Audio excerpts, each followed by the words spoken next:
Andito na tayo sa Ladies Market. Ladies Market. So, parang tingin ka na lagi ito kailangan natin. Mamimili ng food. Oo. Yung mga lalagyan natin. At kaya nga ang cute, diba? Ito gusto ko yun. Ito yung maganda. Oo. Pilipinas. Dito kami ngayon sa Ladies Market. Yan. Hani, parang nasa Ukayan lang tayo. Hani, para lang tayo nasa Ukayan. Tingin ka ng mga keychain. Parang nasa Ukayan lang tayo. Yun, mga keychain na pamigay. Oh, ito.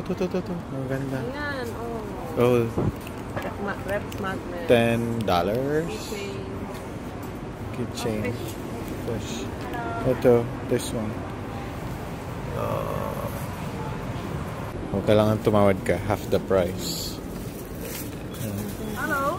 Hello? Yes, which one? Pagsalita siya ng Tagalog. 10 na lang daw. Kumukulo-kulo pa, oh. Ayun, pinakulo ang karne. Gusto ko nito. Mini mo tayo. Gusto ko na yan. Hindi na ko maintindihan.